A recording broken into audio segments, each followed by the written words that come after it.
Saudara-saudari terkasih di dalam Tuhan Yesus Kristus, semoga kita semua dalam keadaan sehat bersama keluarga. Saat ini marilah kita mendengarkan bacaan kitab suci dan renungan harian Jumat 4 Februari tahun 2022. Marilah berdoa. Dalam nama Bapa dan Putra dan Roh Kudus. Amin. Allah Bapa yang penuh kasih, pada saat ini kami akan membaca dan merenungkan firman-Mu. Kami mohon, bukalah hati kami, agar kami dapat hidup seturut dengan firman-Mu. Demi Kristus Tuhan dan pengantara kami. Amin. Bacaan pertama, bacaan dari kitab Putra Sirak. Seperti lemak disendirikan untuk kurban penghapus dosa, demikianlah Daud dipungut dari orang-orang Israel. Singa dipermainkan olehnya, seolah-olah kambing jantan saja, dan beruang seakan-akan hanyalah anak domba. Bukankah di masa mudanya ia membunuh seorang raksasa dan mengambil nista dari bangsanya dengan melemparkan batu dari pengumban dan mencampakkan kecongkakan Goliat, karena berseru kepada Tuhan yang Maha Tinggi, yang memberikan kekuatan kepada tangan kanannya, maka Daud merebahkan orang yang gagah dalam pertempuran, sedangkan tanduk bangsanya ia tinggikan. Itulah sebabnya ia disanjung-sanjung karena laksaan, dan dipuji-puji karena berkat-berkat dari Tuhan, ketika mahkota mulia dipersembahkan kepadanya. Sebab ia membasmi segala musuh di sekelilingnya, dan meniadakan orang-orang Filistin lawannya, serta mematahkan tanduk mereka hingga hari ini.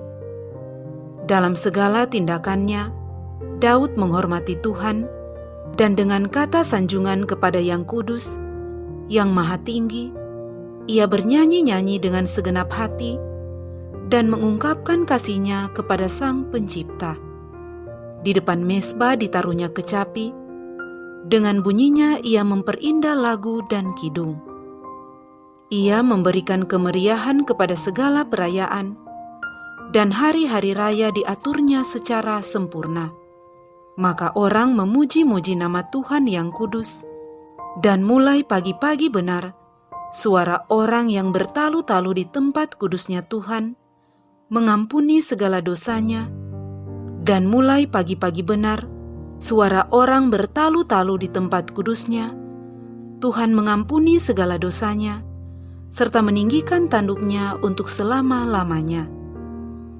Tuhan menjanjikan kerajaan yang lestari, dan menganugerahkan kepadanya takhta yang mulia di Israel. Demikianlah sabda Tuhan. Syukur kepada Allah. Bacaan Injil. Inilah Injil suci menurut Markus. Dimuliakanlah Tuhan. Pada waktu itu, Raja Herodes mendengar tentang Yesus, sebab namanya memang sudah terkenal, dan orang mengatakan, Yohanes Pembaptis sudah bangkit dari antara orang mati, dan itulah sebabnya kuasa-kuasa itu bekerja di dalam dia, dan itulah sebabnya kuasa-kuasa itu bekerja di dalam dia. Yang lain mengatakan, dia itu Elia. Yang lain lagi mengatakan, dia itu seorang nabi sama seperti nabi-nabi yang dahulu. Waktu Herodes mendengar hal itu, ia berkata, bukan, dia itu Yohanes yang sudah kupenggal kepalanya, dan kini bangkit lagi. Memang Herodeslah yang menyuruh orang menangkap Yohanes, dan membelenggunya di penjara, berhubung dengan peristiwa Herodias, istri Filipus saudaranya, karena Herodes telah mengambilnya sebagai istri. Karena Yohanes pernah menegur Herodes, tidak halal engkau mengambil istri saudaramu. Karena kata-kata itu, Herodias menaruh dendam pada Yohanes, dan bermaksud membunuh dia, tetapi tidak dapat. Sebab Herodes segan akan Yohanes, karena ia tahu bahwa Yohanes adalah orang yang benar dan suci, jadi ia melindunginya. Tetapi setiap kali mendengar Yohanes, hati Herodes selalu terombang-ambing, namun ia merasa senang juga mendengarkan dia. Akhirnya, tiba juga kesempatan yang baik bagi Herodias ketika Herodes pada hari ulang tahunnya mengadakan perjamuan untuk para pembesar, para perwira, dan orang-orang terkemuka di Galilea. Pada waktu itu, putri Herodias tampil lalu menari, dan ia menyukakan hati Herodes serta tamu-tamunya. Maka raja berkata kepada gadis itu, "Mintalah daripadaku apa saja yang kau ingini, maka akan kuberikan kepadamu." Lalu Herodes bersumpah kepadanya, "Apa saja yang kau minta akan kuberikan kepadamu, sekalipun itu setengah dari kerajaanku." Anak itu pergi dan menanyakan ibunya, "Apa yang harus kuminta?" Anak itu pergi dan menanyakan ibunya, "Apa yang harus kuminta?" Jawab ibunya, "Kepala Yohanes Pembaptis." Maka cepat-cepat ia pergi kepada raja dan meminta, "Aku mau supaya sekarang juga engkau berikan kepadaku kepala Yohanes Pembaptis dalam sebuah talam." Maka sangat sedihlah hati raja, tetapi karena sumpahnya dan karena segan terhadap tamu-tamunya, ia tidak mau menolaknya. Raja segera menyuruh seorang pengawal dengan perintah supaya mengambil kepala Yohanes. Orang itu pergi dan memenggal kepala Yohanes di penjara. Ia membawa kepala itu dalam sebuah talam dan memberikannya kepada gadis itu. Dan gadis itu memberikannya pula kepada ibunya. Ketika murid-murid Yohanes mendengar hal itu, mereka datang dan mengambil mayatnya, lalu membaringkannya dalam kubur. Demikianlah sabda Tuhan. Terpujilah Kristus.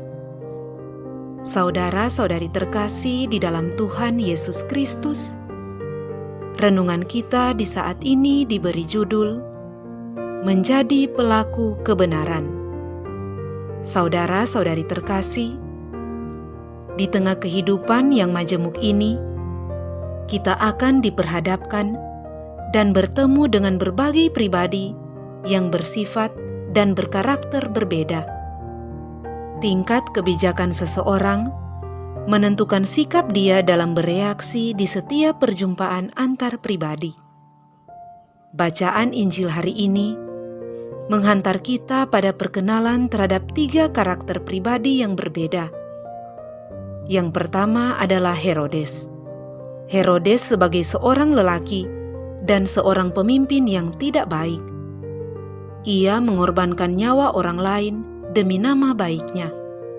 Orang yang kedua adalah Herodias, seorang wanita ambisius dan hatinya dipenuhi dengan dendam dan sakit hati. Dan orang yang ketiga adalah Yohanes Pembaptis, seorang pribadi yang tidak kenal kompromi dalam menyuarakan kebenaran dan pribadi yang sederhana serta rendah hati. Yohanes Pembaptis menjadi contoh pelaku kebenaran. Saudara-saudari terkasih, melakukan sebuah kebenaran ternyata juga bisa memberi resiko buruk bagi pelakunya. Nasib yang dialami Yohanes Pembaptis sangat tragis. Demi sebuah prinsip dan kebenaran, ia harus rela menderita dalam penjara. Demi sebuah nilai kebenaran yang dijunjungnya, akhirnya ia harus mati di tangan penguasa yang lalim. Semua peristiwa tragis itu berawal karena keberaniannya dan terang-terangan menegur Herodes yang mengambil Herodias, istri saudaranya itu. Yohanes pun tahu apa resiko yang akan diterimanya karena berani menegur kesalahan penguasa. Bagi Yohanes, ia lebih rela dirinya menderita daripada menyaksikan orang lain menderita karena dosa. Saudara-saudari terkasih, menegakkan nilai-nilai kejujuran dan kebenaran akan selalu menuntut keberanian dan pengorbanan.